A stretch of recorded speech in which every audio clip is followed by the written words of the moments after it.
अस्सलाम वालेकुम eight class. हम लोग कर रहे हैं हिस्ट्री का बाब नंबर 2, जिसमें कल हम लोगों ने टॉपिक किया 1857 की जंग आज़ादी के बाद के हालात के बारे में, यानी जंग आज़ादी के बाद मुसलमानों के साथ अंग्रेज़ों ने क्या सलूक किया। पहला हम लोगों ने जो पढ़ा वो था सरकारी मुलाजमतों से मुसलमानों को महरूम कर दिया गया था, यानी मुसलमानों को सरकारी मुलाजमतों से निकाल दिया गया। और अगर कोई सीट खाली होती तो स्पेशल ये लिखा होता था कि मुसलमानी सीट क्या है, नहीं है। मुसलमानों की ज़मीनें भी जो थी इन्होंने ज़ब्त कर ली थी।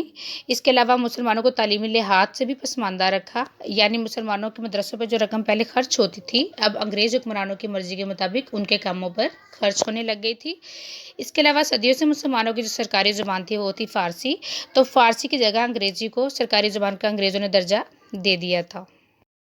ओके स्टूडेंट्स, तो आज का जो हमारा टॉपिक है वो ये है अंग्रेज़ों और मुसलमानों के दरमियान ताल्लुकात को बेहतर करवाने में, यानी अंग्रेज़ों और मुसलमानों के दरमियान मुफाहमत करवाने में सर सैयद अहमद ख़ान का किरदार।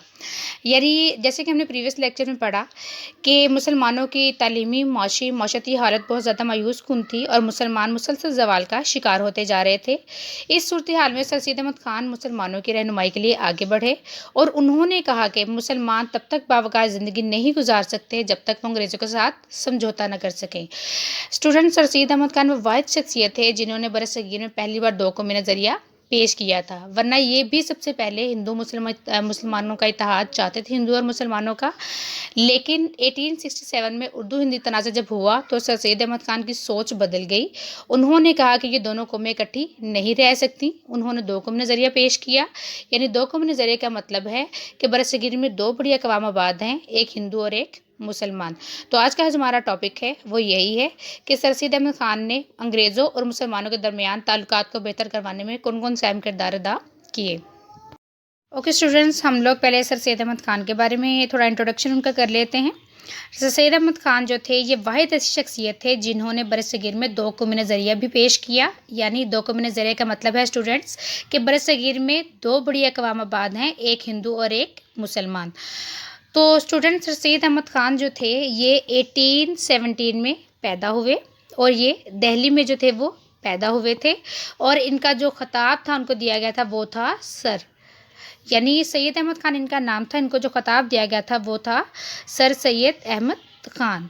आप रहमतुल्लाह अलैह का जो सिलसिला निस्फ़ है हज़रत इमाम हुसैन रज़ियल्लाहु तआला अन्हु से जाकर मिलता है।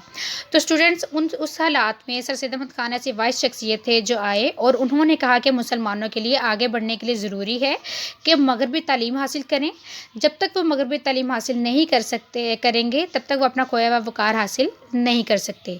आपको अपनी कौम यानी मुसलमानों से बहुत प्यार था, तो आप से मुसलमानों की ये हालत देखी नहीं जाती थी, तो आप तमाम हालात का बगौर पहले जायज़ा लेते। उसके बाद आपने कहा कि मुसलमान तब तक तरक्की नहीं कर सकते, तब तक सुकून से ज़िंदगी नहीं गुजार सकते, तब तक वो ज़िंदगी मुख्तलिफ़ शोबाजात में आगे नहीं बढ़ सकते जब तक वो अंग्रेज़ों की कही हुई बातों को नहीं मानेंगे, यानी उनको मगरबी तालीम हासिल करनी चाहिए।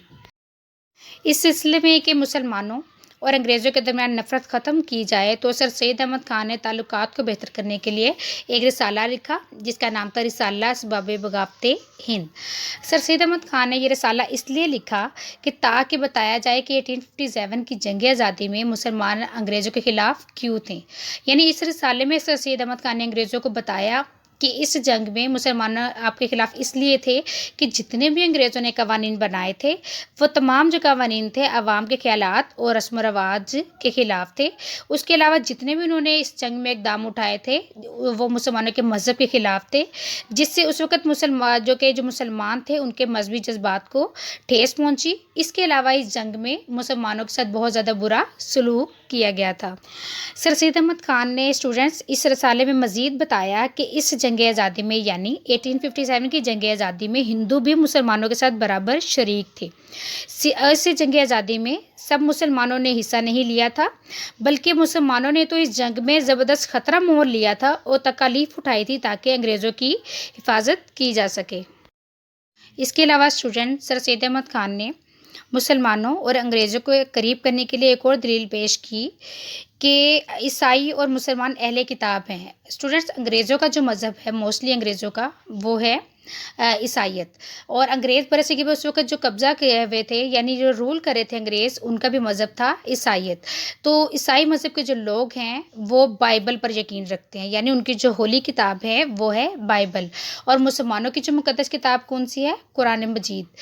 تو کیا ہے، سر سید احمد خان نے انگریزوں اور مسلمانوں کو ایک دوسرے کے قریب کرنے کے لیے ایک اور دلیل دی کہ عیسائی اور مسلمان دونوں اہل کتاب ہیں، یعنی ہم بھی مقدس کتاب قرآن مجید پہ یقین رکھتے ہیں، اور آپ لوگ یعنی عیسائی بھی ہولی جو ہے بائبل اس پر یقین رکھتے ہیں.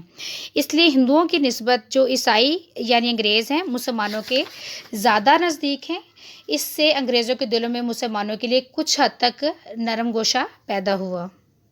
اوکے اسٹوڈنٹس، تو آج ہم نے ٹاپک پڑھا کہ انگریزوں اور مسلمانوں کے درمیان مفاہمت کرانے میں، یعنی انگریزوں اور مسلمانوں کے درمیان تعلقات کو بہتر کروانے میں سر سید احمد خان نے کیا کردار ادا کیا.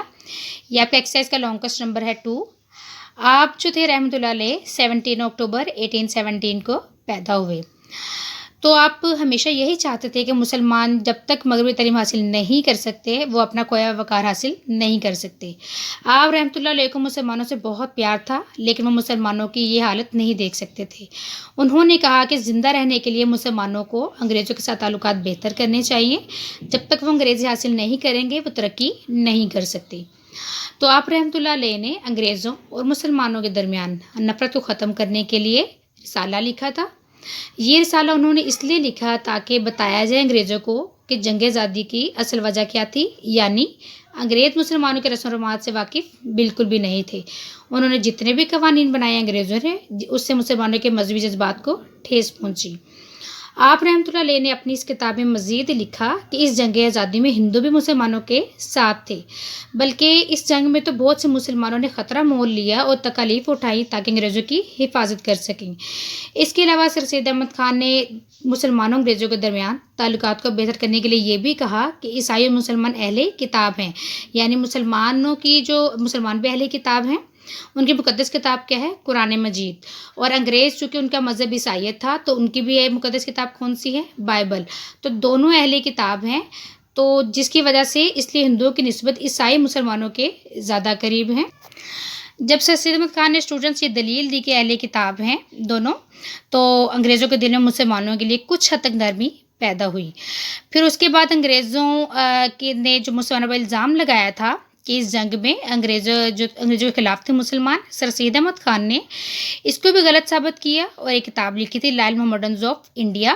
اس میں انہوں نے بتایا تھا کہ جنگ آزادی میں مسلمانوں نے انگریزوں کی حمایت بھی کی تھی اور ان کے لیے اپنی خدمات بھی پیش کی تھی. اگر اسٹوڈنٹس ہم لوگ یہ کہیں کہ ان حالات میں جہاں مسلمان ہر لحاظ سے پسماندہ ہو چکے تھے، سیاسی معاشرتی لحاظ سے ان کی حالت مایوس کن تھی، تو ان حالات میں سر سید احمد خان ایک واحد رہنما بن کے آئے تھے.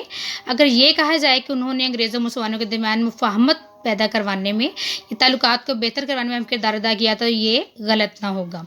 سر سید احمد خان نے جب اپنی کوشش شروع کی تو مسلمانوں کی حالت بہت خراب تھی، اور اس وقت جو تھے برصغیر میں مسلمانوں کی مذہبی، تعلیمی، سماجی کوئی حیثیت نہیں تھی. آپ نے مسلمانوں کو اپنا جائز مقام حاصل کرنے کے لیے بڑی مدد کی. تو یہ اسٹوڈنٹس آپ کا ایکسرسائز کا لانگ کوسچن نمبر 2 ہے. یہ ٹاپک جو آج آپ کو کروایا گیا ہے وہ آپ لوگوں نے اچھے طریقے سے یاد کرنا ہے.